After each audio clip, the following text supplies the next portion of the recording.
دو، نماز کے لیے قبلہ رخ ہونا ضروری ہے، اس کے بغیر نماز نہیں ہوگی۔ فرض نماز کے لیے قبلہ رخ ہونا ضروری ہے۔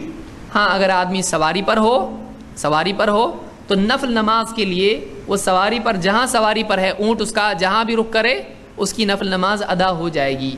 لیکن فرض نماز کے لیے میں تفصیلی مسائل میں نہیں جاؤں گا، فرض نماز کے لیے قبلے کی طرف رخ کرنا ضروری ہے۔ ہمارا قبلہ کیا ہے؟ مسجد حرام، مسجد حرام کی طرف رخ کرنا ضروری ہے۔ فولی وجہک شطر المسجد الحرام، اللہ نے کہا تو اے نبی اپنا چہرہ مسجد حرام کی طرف کر لیجئے نماز میں۔ مسجد حرام کہاں ہے؟ مدینہ میں ہے نا؟ کہاں ہے؟ مکہ میں ہے۔ اور مسجد حرام میں اگر کوئی آدمی ہے تو اس کا رخ کہاں ہونا چاہیے؟ کعبہ کی طرف۔ تو اصل قبلہ کیا ہے؟ اللہ کا گھر کعبہ، وہ گھر جو چار یعنی دیواریں ہیں اور ایک کمرے کی طرح ہے، تو اس کو کعبہ کہتے ہیں۔ کیوب کو کہتے ہیں، کیوب، تو اس کو کعبہ کہتے ہیں۔ تو کعبہ کی طرف ہم کو رخ کر کے نماز پڑھنا چاہیے، چاہے دنیا کے کسی بھی ملک میں ہو، کسی بھی ملک میں ہو۔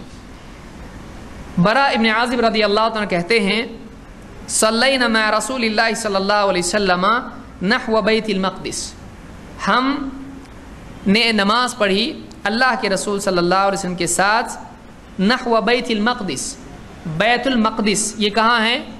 یہ مسجد اقصی جس کو کہتے ہیں، بیت المقدس، وہاں رک کر کے ہم نے نماز پڑھی۔ 16 شہرا او 17 شہرا، 16 یا ہم نے 17 مہینے تک، 16 او 17 شہرا، 16 یا 17 مہینے تک ہم نے وہاں رک کر کے نماز پڑھی۔ ثم صرفنا نحو الکعبہ، پھر ہمیں پھیر دیا گیا کعبہ کی طرف۔ یعنی پہلے نماز مسلمان کہاں پڑھتے تھے؟ مسجد اقصی کی طرف، پھر کہاں پڑھنے لگے؟ کس کے حکم سے؟ اللہ کے حکم سے مسجد حرام کی طرف۔ یعنی اس میں کیا لفظ آیا؟ نحو الکعبہ، کعبہ کی طرف ہم کو پھیر دیا گیا۔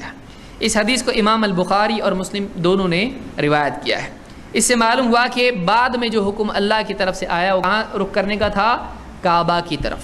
تو جو بھی آدمی دنیا میں جہاں بھی نماز پڑھے اس کو کعبہ کی طرف رخ نماز میں کرنا چاہیے۔ اگر نہیں کرتا ہے نماز نہیں ہوگی۔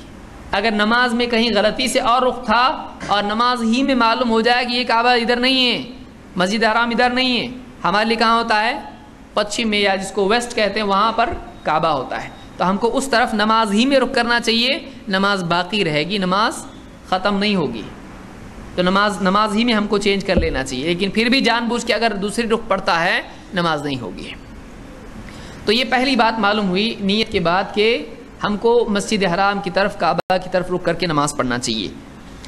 اس درس میں ہم دیکھتے جائیں گے کہ بہت سارے لوگ کہتے ہیں کہ حدیث میں سب ہے کیا؟ اب دیکھیے حدیث میں کتنا کچھ ہے، آج کے درس میں ہم کو دیکھنے ملے گا نماز کے بارے میں۔